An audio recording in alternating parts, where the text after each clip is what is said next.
إن الحمد لله نحمده ونستعينه ونستغفره ونعوذ بالله من شرور أنفسنا ومن سيئات أعمالنا من يهده الله فلا مضل له ومن يضلل فلا هادي له أشهد أن لا إله إلا الله وحده لا شريك له وأشهد أن محمدا عبده ورسوله لا نبي بعده اللهم صل وسلم وبارك على سيدنا محمد وعلى آله وصحبه أجمعين.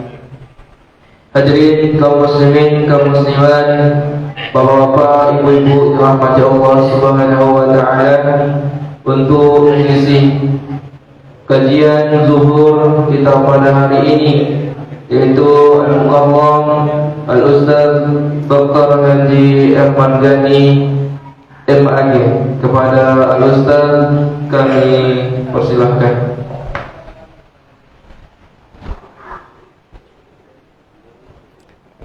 Pakai ini saja. Ini bisa saja. Masih satu apa dua nih? Satu aja. Itu bisa. Nanti ini untuk tanya jawab. Iya, jawab. Bismillahirrahmanirrahim. Assalamualaikum warahmatullahi wabarakatuh. Alhamdulillah wassalatu wassalamu ala Rasulillah wa ala alihi wa sahbihi wa mawala amma ba'du. Bapak Ibu, kita mulai dengan baca basmalah. Bismillahirrahmanirrahim. Di dalam masyarakat, unit masyarakat yang terkecil itu adalah rumah tangga. Rumah tangga terdiri dari seorang ayah, seorang ibu, dan anak-anak. Itu namanya unit terkecil dalam rumah tangga. Jadi ada ayah kandung, ada ibu kandung, dan ada anak kandung. Ini namanya kandung. Kandung tuh maknanya apa Pak? Kandung tuh kan kandungan rahim. Jadi dia satu darah, satu nasab, satu kandung. Kalau istri disebut istri kandung apa enggak? Enggak lah. Istri enggak bisa disebut kandung. Kalau istri itu kandung, tentu tak bisa kita menikah ya. Istri itu kan orang lain. Ibu, bapak, betul enggak istri itu orang lain? Iyalah, orang lain. Ibu, suami itu orang lain apa tidak? Orang lain kan? Kampungnya beda, bahasanya beda, rumahnya beda, kebiasaannya beda. Lantaran diikat oleh akad nikah, baru kita serumah. Kalau akad nikah ini putus, ya pisah lagi. Maka Pak, karena istri itu orang lain, biasanya kita kalau ke orang lain, akhlak kita bagus apa tidak? Bagus. Maka berbaik-baiklah dengan orang lain itu. Kan orang lain. Nah, tapi Bapak Ibu sekalian, meskipun kandung dalam satu keluarga, tetapi kalau soal harta, kandung tadi bisa jadi hilang. Ada orang adik-beradik kandung, tapi lantaran bermasalah dengan harta keluarga, pisah apa tidak? Pisah. Lebaran ini saling berkunjung atau tidak? Tidak. Karena konflik harta. Ada enggak soal harta anak kandung menggugat ibu kandung? Nah, coba bayangkan, kandung tapi menggugat. Begitu kita besarkan anak nih, kita tepuk-tepuk ekornya dari kecil, kita susui, ibu susui dia, dikasih makan, diurus, tidur, mandi, cebok dan segala macamnya. Begitu besar, digugatnya kita. Ada apa tidak? Apa masalahnya? Harta. Bahkan kalau kita searching di Google, cek anak kandung bunuh ibu kandung. Ada apa tidak? Soal harta. Jadi harta ini jangan main-main. Jangan main-main. Ya. Nah, salah satu dari bentuk perpindahan harta itu, jadi harta dalam rumah tangga tak boleh berpindah sembarangan. Jadi yang si abang ambil emas, yang si adik ambil tanah, tidak boleh. Dia mesti harus ada tata cara pindah harta. Jadi bentuk-bentuk perpindahan harta dari orang tua kepada anak, kemarin kita bahas ada nafkah, ada wasiat, ada hibah, kemudian ada waris.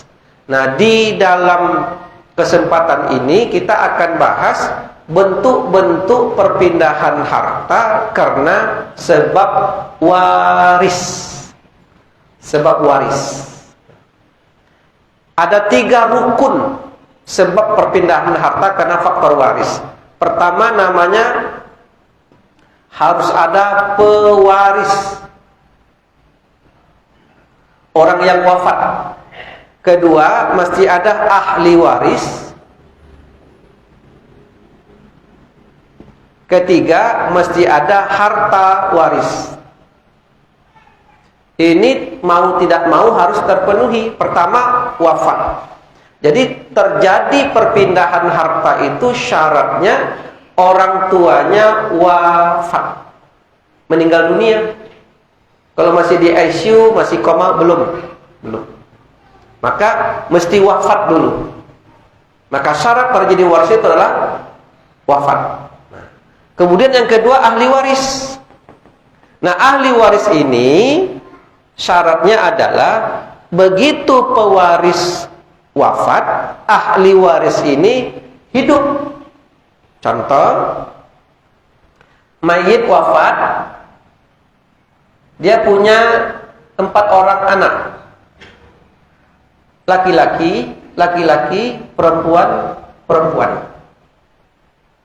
Nah, syaratnya adalah begitu mayit wafat, ahli waris ini hidup, maka dia jadi ahli waris.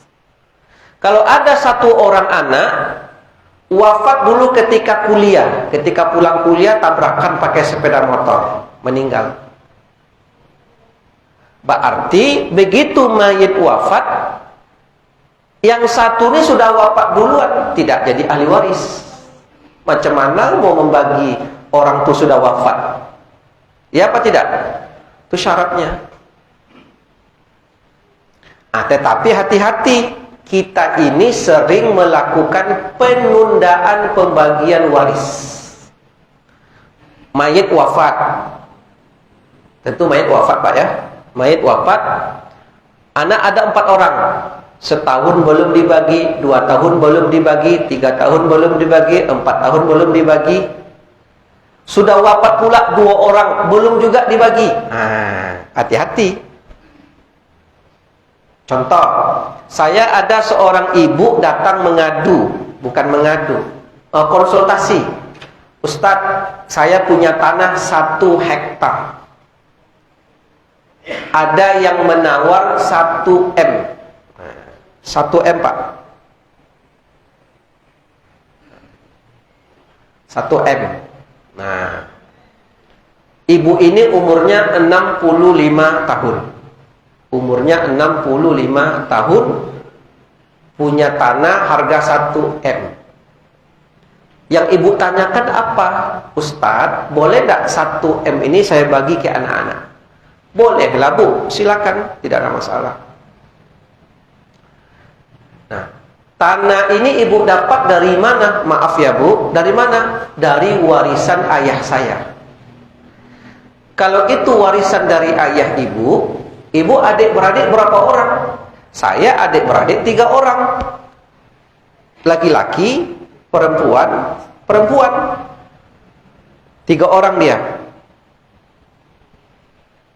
Pertanyaan saya, mana yang 2 orang lagi? Sudah wafat, Ustadz. Sudah lama wafatnya. Wah, iyalah. Pertanyaan saya, waktu dulu ayah ibu wafat, yang 2 orang ini hidup apa tidak? Hidup, Ustadz. Hidup. Berarti kasus dalam rumah tangga ibu ini waris lama baru dibagikan, yang 2 sudah wafat. Maka ketentuannya adalah yang 2 tadi dihidupkan balik. Ini hebat waris Pak, yang mati bisa kita hidupkan balik. Maka yang 2 itu ibu hidupkan balik. Kalau begitu, tanah 1M itu bukan milik ibu seorang diri, itu mesti bertiga yang punya. Tapi sudah wafat Ustadz, betul sudah wafat. Tetapi ketika orang tua ibu dulu wafat, yang 2 ini hidup, dia jadi ahli waris. Tapi karena terjadi penundaan pembagian waris yang cukup lama, akhirnya beberapa ahli waris sudah wafat. Tapi jatah dia tidak akan hilang. Kalau begitu seperti apa Ustadz? Nah, kalau begitu berlaku hukum yusikumullahu fi auladikum lizzakari mislu hazzil unsayain. Allah mewasiatkan untuk kalian bagi laki-laki 2 bagian perempuan, berarti 2:1. Maka 2:1. Seperti apa caranya? Sederhana. 2 porsi laki-laki, 1 porsi perempuan. Karena laki-laki ini 1 orang, maka 2 kali 1. Berapa Pak 2 kali 1? Pintar jemaah nih, 2. Ini matematik kelas 1.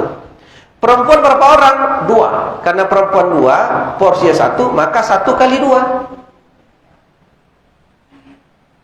sama dengan 2. Berapa 2 tambah 2? 4. Berarti asal masalah 4. Maka harta 1M ini bagi 4. Berapa bagi 4-nya Pak? 250 juta, 250 juta, 250 juta, 250 juta. Untuk laki-laki 2 bagian. Berarti dapat berapa laki-laki? 500. Yang untuk perempuan 250. Ustadz, tapi yang 2 ini sudah wafat. Kalau begitu serahkan ke ahli warisnya. Yang laki-laki, nanti laki-laki itu dapat porsi 500 juta ahli waris. Oleh ahli waris nanti dibagi pula. Maka saya jawab, jatah ibu di situ cuma 250 juta. Lama ibu ini termenung. Yang datang bertanya tadi, karena di luar ekspektasinya, tidak menyangka seperti itu pembagian. Agak berubah mukanya. Tadi membayangkan 1M, ternyata hanya berapa? 250 juta.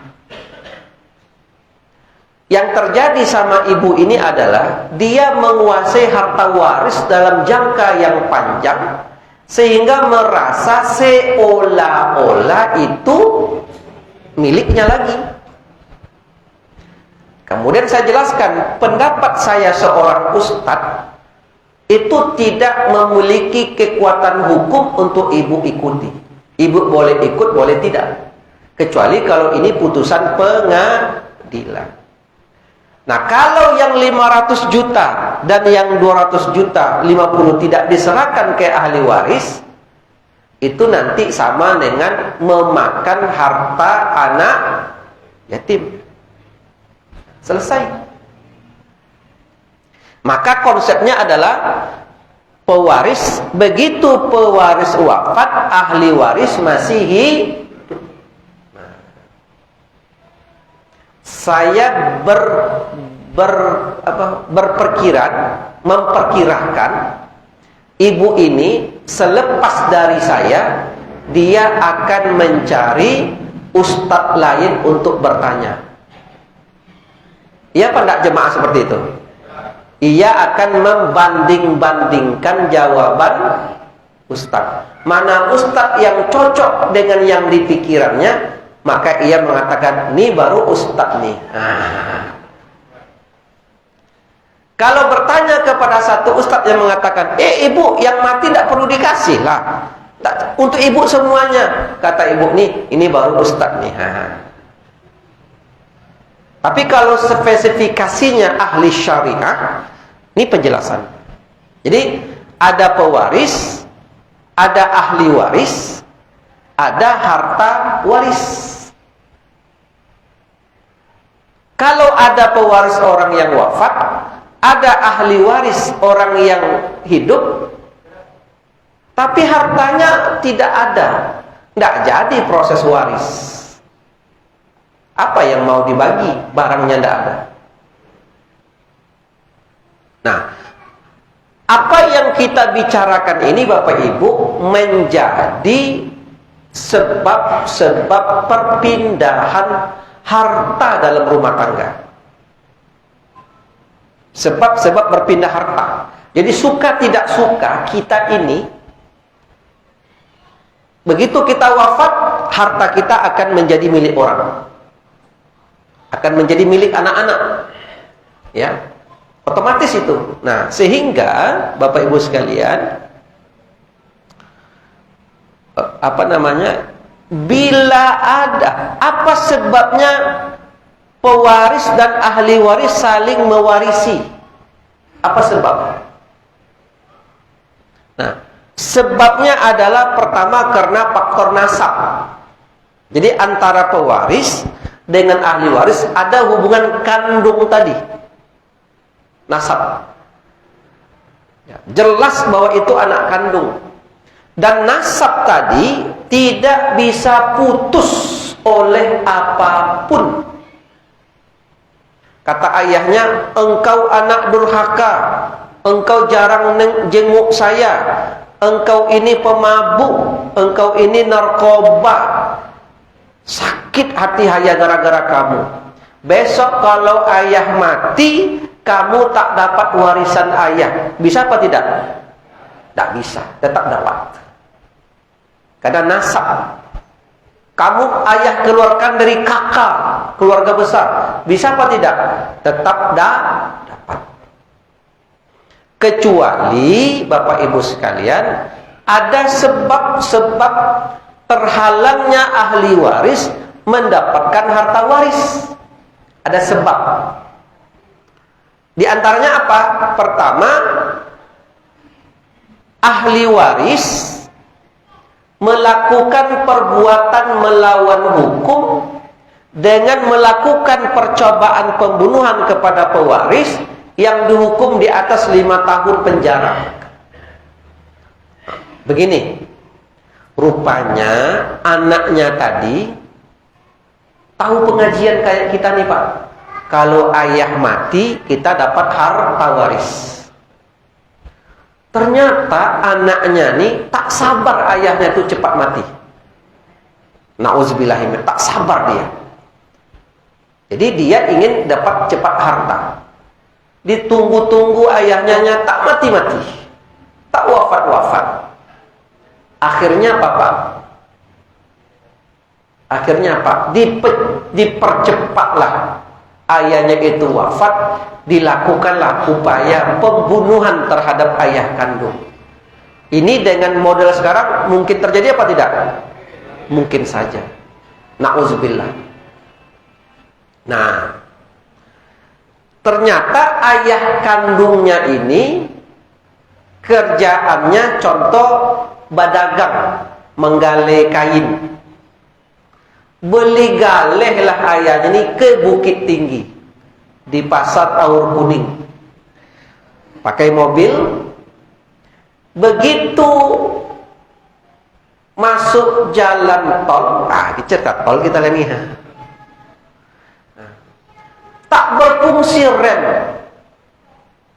tak berfungsi rem. Terjadi kecelakaan tunggal. Kemudian datang polisi, diselamatkan suami istri tadi, bawa ke rumah sakit. Alhamdulillah tidak meninggal dunia. Mobil ditarik, diamankan di polsek setempat. Dilakukanlah upaya interogasi. Kenapa terjadi kecelakaan? Begitu dicek, Polisi punya alibi, ini kok tidak ada bekas rem.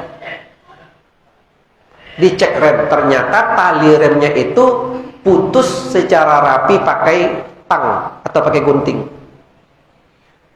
Polisi mulai curiga, berarti ini peristiwa hukum, bukan peristiwa biasa. Karena itu peristiwa hukum, maka mesti dilakukan proses hukum, dilakukanlah penyelidikan. Begitu ayah suami istri ini siuman di rumah sakit, tanya, "Pak, assalamualaikum, salam. Macam mana kabar Pak?" Kata Pak polisi. Giko lapor Pak polisi mulai agak mendingan. "Pak, boleh kami bertanya-tanya?" "Silakan Pak polisi." "Sebelum Bapak berangkat ke Bukit Tinggi, mobil Bapak ini ada yang makai apa tidak?" "Siapa yang makai mobil?" "Nggak ada Pak polisi. Malahan sore itu baru dari bengkel. Terus saya letak di garasi. Paginya saya berangkat lagi." "Ada CCTV di rumah?" "Ada Pak polisi." "Boleh Pak kami lihat?" "Silakan." Datang buka CCTV, nampaklah seseorang memang membawa sesuatu masuk ke bawah mobil. Di screenshot, foto, print, bawa ke bapak yang sakit. "Kenal Bapak dengan orang nih?" "Kenal lah Pak." "Siapa nih?" "Anak kandung saya yang paling besar." Biasanya alibi polisi jika terjadi peristiwa pidana itu akan dimulai dari keluarga terdekat. Betul apa tidak? Nah, alibi polisi, "Ini siapa?" "Anak saya." "Apa pekerjaannya?" Menganggur. "Sehari-hari seperti apa?" "Itulah Pak polisi, anak ambo yang cieko memang agak nakal. Ini tuh mulai narkoba." Alibi polisi semakin kuat. Dicekoki, tangkat, bawa ke kantor polisi. Ditanya. Betul dia ternyata yang menggunting tali rem. Apa motifnya? Motivasinya apa? Kan motif namanya kan? Ternyata motifnya adalah ingin ayahnya cepat mati dengan motivasi mendapat harta waris. Nah, biasakan yang enak itu begitu ada kasus pembunuhan, kasus segala macam, kita tertarik menengok motif. Ya apa tidak? Motifnya apa? Nah, karena ini anak melakukan percobaan pembunuhan di atas hukuman 5 tahun, maka apabila ayahnya wafat, anak tadi dihukum tidak berhak menerima harta waris. Tidak bisa, batal. Maka ada kaidah, seseorang yang mempercepat sesuatu sebelum waktunya, maka ia dihukum tidak mendapatkan sesuatu tadi. Jadi kalau ada anak mempercepat ayahnya wafat dengan membunuh, maka ia dihukum tidak mendapatkan harta waris. Nah, inilah gambaran umum tentang prosesi dari sistem waris dalam Islam. Jadi ada pewaris, ada ahli waris, ada harta waris. Demikian saya berikan pengantar 15 menit, ada tanya jawab, dipersilakan.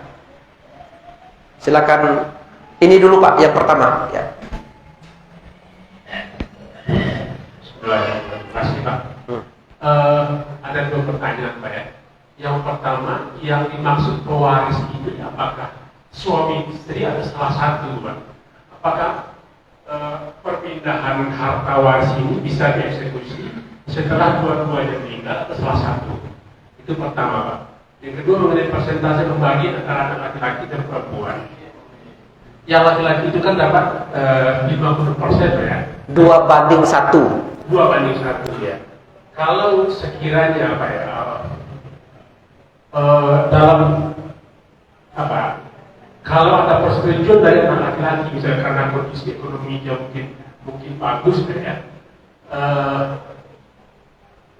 tapi bagi di atas anak laki-laki, Dibagi rata. Dibagi rata misalnya itu, tapi itu persetujuan dari Pak. Nah, Bu Haji, terima kasih. kita jawab yang nomor 2 dulu. Biasa kalau kita ujian, kita jawab yang soalnya mudah dulu ya. Nomor 2, bolehkah harta waris dibagi secara damai? Istilahnya as-sulhu, sad lam ha, as-sulhu damai. Secara musyawarah, tidak seperti yang saya lakukan tadi. Ulama berbeda pendapat. Satu pendapat mengatakan karena ini hukum Allah, ternyata suka tidak suka, yang tukang bagi harta itu Allah, bukan kita. Hebat gak Pak?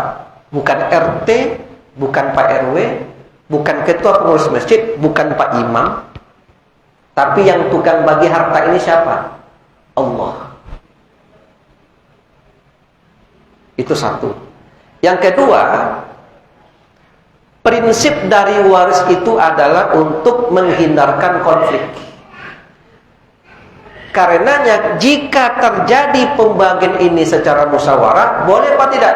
Satu ulama mengatakan boleh, dengan syarat seluruh ahli waris setuju. Setuju. Ridho. Dibuktikan dengan pernyataan supaya di kemudian hari jangan ada masalah. Jadi siapa di antaranya yang jatahnya banyak ini yang diminta pendapat dulu. Si abang dapat 500 juta, adek dapat 250, dapat 250. Jelaskan bagian masing-masing. Begitu selesai, baru nanti dibagi sama. Kalau menurut hati saya ya, lah dapat awak 50 juta, tuh dikurangi 300 jadinya. Apa kata abang? Apalah, gitu ya. Ya apa enggak? Kira-kira apa setuju enggak bagi sama? Tengok dulu Ustaz keadaannya. Ya Pak ya? Setuju. Ustaz, kami banyak yang membagi rata, silakan, tidak ada masalah. Bagilah. Bagilah, tidak ada masalah. Bapak-bapak hati-hati ya. Kajian kita ini, selepas ini, Bapak jangan pula mencak-mencak. Oh ini salah baginya nih, ini salah baginya ini. Robah, jangan ya. Nanti ribut orang. Yang sudah dalam masyarakat biarlah. Tepat di kita, jangan sampai salah. Itu maksudnya. Harta kita yang kita miliki jangan sampai salah juga lagi nanti. Karena ini pembagiannya. Nah, soal yang pertama, Ustadz, ini suami istri atau seperti apa? Yang penting gini Pak, maka kami mengatakan mayit wafat, dia punya siapa? Jadi begitu mayit wafat, dia mungkin punya istri, punya ayah, punya anak. Jadi mayit itu ukurannya. Boleh jadi yang mayit ini anak bayi. Jadi begitu mayit wafat, bayi, siapa ahli warisnya? Tentu ayah ibu kandung, tentu saudara kandung. Punya istri nak dia?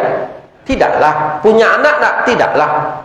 Tapi begitu mayit wafat, dia punya harta. Boleh tak mayit anak bayi punya harta 1 M? Boleh jadi, mana tahu dia dapat hadiah atau dapat hibah dari seseorang. Atau dia lahir di sebuah kapal, yang kapal itu milik suku ini, yang mereka punya semacam pemahaman siapa yang lahir di kapal berkah. Ada apa tidak orang seperti itu? Sehingga dikasih duit 100 juta. Dapatlah anak bayi ini 100 juta. Tapi umurnya cuma seminggu, wafat dia. Berarti begitu mayit wafat, siapa ahli warisnya? Ayah, ibu kandung, dan saudara kandung. 100 juta dibagi. Tidak otomatis ayah atau otomatis suami. Nah, boleh jadi ada orang muda sudah berkarir di luar negeri, gajinya dolar, masih bujang umur 25 tahun. Karena corona wafat. Mayit namanya kan. Begitu mayit wafat, siapa ahli waris? Ya Pak ya? Wallahu a'lam bishawab. Silakan Pak. Mik ya, dah. Terima kasih. Assalamualaikum warahmatullahi wabarakatuh. Waalaikumsalam. Ini pertanyaan pertama hampir mirip dengan ibu-ibu yang konsultasi dengan Pak Ustadz tadi. Iya. Nah, cuma persoalannya waktu bapaknya meninggal, ia masih hidup bertiga ya. Setelah itu barulah meninggal perempuan satu. Cuma persoalannya perempuan ini meninggal, dia tidak punya keturunan, suaminya juga sudah meninggal. Itu pertanyaan pertama, bagaimana pembagian harta waris. Kemudian yang kedua, ada seorang ibu. Tunggu dulu Pak, satu saja dulu. Satu. Karena satu tuh 10 menit ke. Nah, begitu mayit wafat, nanti akan ada orang yang namanya kalalah. Satu subjudul, satu pertemuan biasanya di kampus.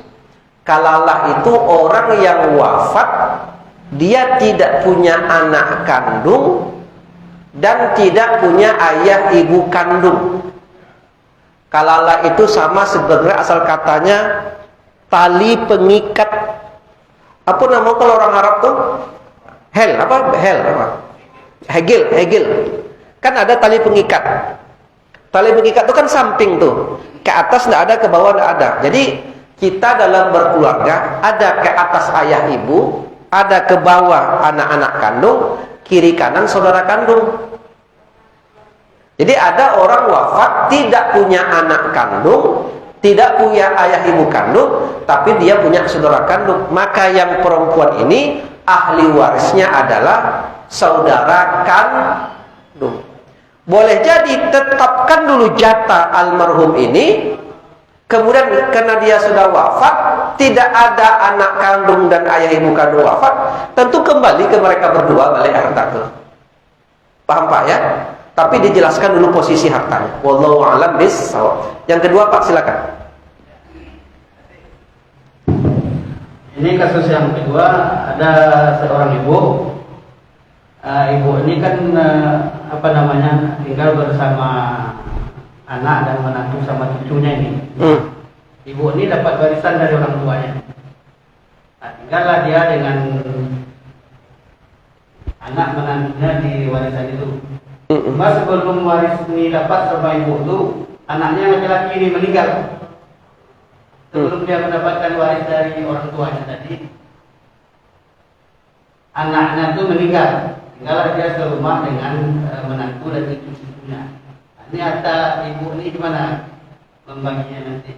Umpama dia meninggal, karena dia dapat waris dari ibunya, dia bawa tinggal menantu sama cucu-cucunya. Jadi sederhana Pak, supaya tidak ribet, caranya begitu. Begitu mayit wafat, dia punya siapa? Ayah ibu kandung ada apa tidak? Tidak. Suami ada apa tidak? Tidak. Anak kandung ada apa tidak? Cucu kandung? Cucu yang jadi ahli waris. Nah, itu caranya. Saudara kandung ada apa tidak? Ada. Saudara kandung ada. Nah, kalau dia punya saudara kandung, ingat, apabila seorang mayit wafat, ya, apabila seorang mayit wafat, ketika dia wafat itu punya anak kandung atau tidak? Tak boleh dijawab pernah punya Ustaz, sudah wafat, itu jangan dibaca lagi. Itu nanti tambah susah. Begitu mayit wafat, yang ketemu sekarang siapa? Anak kandung ada apa tidak? Tidak ada. Kalau anak kandung tidak ada, ya kan? Ketika dia wafat, maka yang jadi ahli waris adalah saudara kandung mayit dengan cucu. Nah, cucunya tadi. Jadi cucu mendapat harta waris. Sudah Pak? Jadi karena ukuran kita gitu, begitu mayit wafat, nah gitu caranya. Bahwa akan ada cerita dulu dia menikah begini, turun menikah kali kedua begini, itu tidak diurus. Yang penting mayit wafat, stop ahli warisnya siapa? Nah itu dia. Cukup Bapak Ibu sekalian? Ya silakan Pak. Ini yang bertanya nih yang banyak-banyak harta ya nampaknya. Amin, amin, amin. Melanjutkan aja Ustaz. Ketika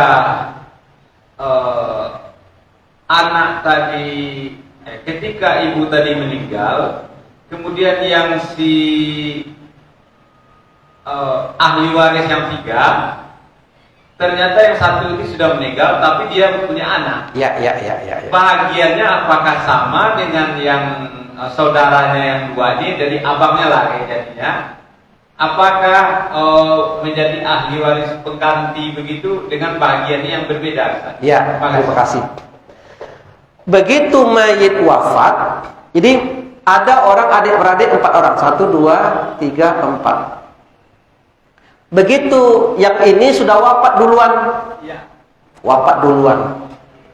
Kalau dia wafat duluan, tapi masih bujangan, selesai perkara. Tapi ada kasus, begitu dia wafat duluan karena corona, dia sudah punya anak 2 orang, laki-laki, anak yatim, Dia punya paman, 1 orang paman, eteknya 2 orang. Nah ini dia, etek 2, paman 1. Nah, begitu mayit wafat, maka yang hidup paman 1, etek 2. Apakah cucu dari anak yang sudah wafat dapat waris apa tidak? Kan begitu ceritanya. Maka ia mendapat waris dengan konsep wasiat wajibah, menggantikan posisi ayahnya almarhum.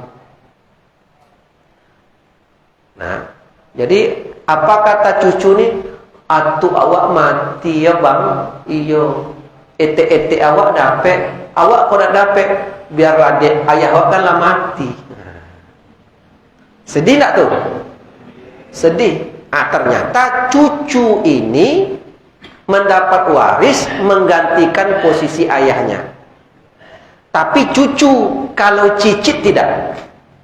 Andaikan ayah wafat, anak ayah wafat pula, ada cicit, meninggallah atuk-nyatuk namanya, itu panjang tuh kan, itu tidak lagi. Tapi cucu, apa tujuannya cucu mendapat? Dalam rangka kebutuhan pemeliharaan kehidupan anak. Wallahu a'lam bishawab. Ya Pak ya. Nah bagiannya nanti akan dicocokkan dan bagian posisi almarhum ayahnya dengan 2:1. Ya. Nah jadi Pak, membagi waris itu mudah, sama dengan zakat. Menghitung zakat itu tidak susah. Yang susah itu, nah kan pandai dah.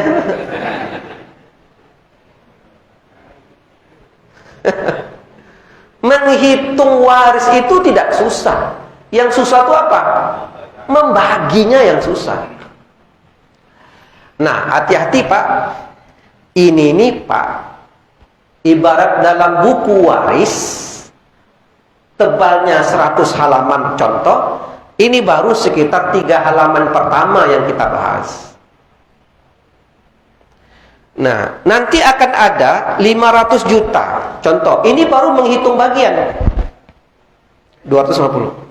Tapi belum penyerahan Pak. Hati-hati ya, begitu si A dapat 500 juta, itu baru angka. Nanti akan ada tahapan penyerahan harta mana yang 500 juta. Karena kan boleh jadi bentuknya liquid apa? Beku. Dalam bentuk rumah, dalam bentuk tanah, dalam bentuk rumah sewa, ya kan? Dalam bentuk ruko. Nah itu diselesaikan. Oh, si abang dapat ruko yang harganya 700 juta. Sementara jatah dia 500. Berarti terjadi akuisisi. Apa tuh akuisisi? Dia mesti mengeluarkan 200 juta. Nah, itu lama tuh. Karena boleh jadi abang ini tak punya duit dia mengeluarkan 200 juta itu. Jadi pembahagian boleh jadi selesai, tapi penyerahan bisa setahun 2 tahun. Apalagi dia dalam bentuk sertifikat tanah yang dipecahkan dulu ya.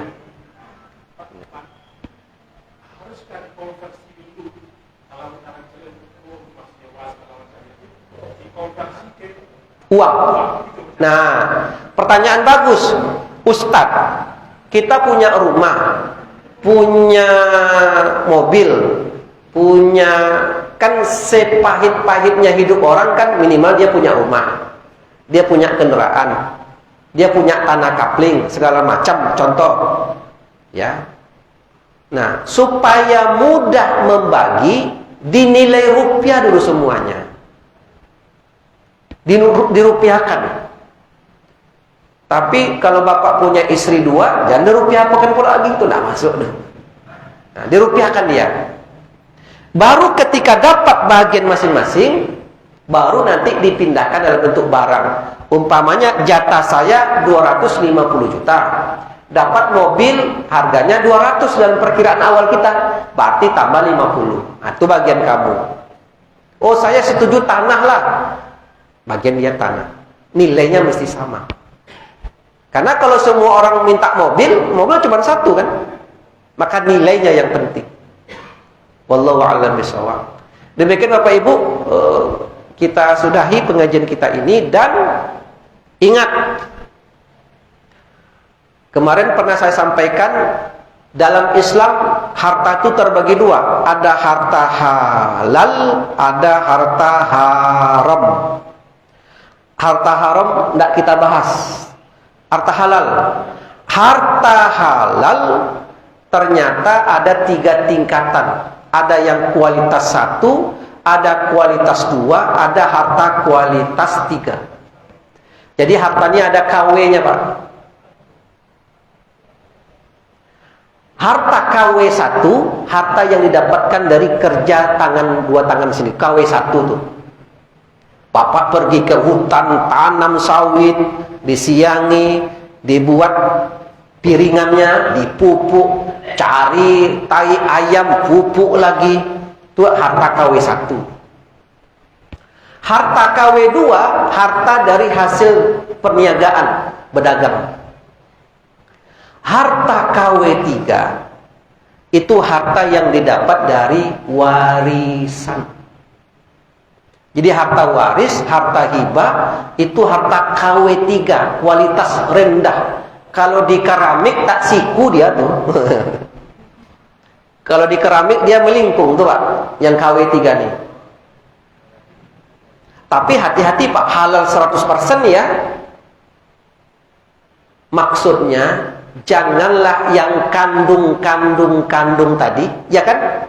Yang kandung tadi jadi berselisih paham, tak tegur sapa, hanya gara-gara harta KW3. Kecil betul jiwanya tuh. Iya kan? Iya enggak? Adik-beradik kandung tak bertegur sapa, hanya gara-gara harta KW3.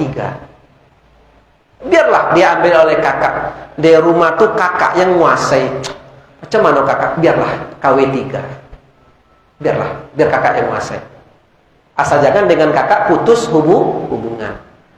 Nah, yang awak laki-laki bisa berikhlas. Bini pula yang tak tahan. Tuh hak abang tuh bang, katanya. Panas pula telinga suaminya. Iya pula ya katanya. Kakak abang tuh parah tuh, apalagi suaminya. Parah lagi, menguasai. Panas pula badannya. Tapi stop. Harta KW3. Kalau ada orang adik-beradik bertengkar hanya KW3, cemen tuh.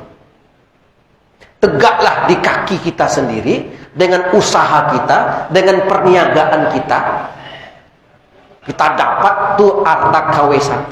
Jadi kalau nanti bapak pakai mobil, ada kawan pakai Pajero Sport, tendang bannya. Ini KW1 apa KW3 nih? KW3 nih katanya, silakanlah katanya kan. KW1 Pak, gaji, karena didapatkan hasil kerja kita. KW1. Kalau ada yang jadi satpam, itu KW111 tuh. Ya, kalau ada kawannya apalah usahanya. Sama-sama awak duduk, kopi sama awak, cerita sama awak, tiba-tiba pakai Fortuner baru. Mantap. Rupanya Fortuner KW3 rupanya. Wassalamualaikum warahmatullahi wabarakatuh.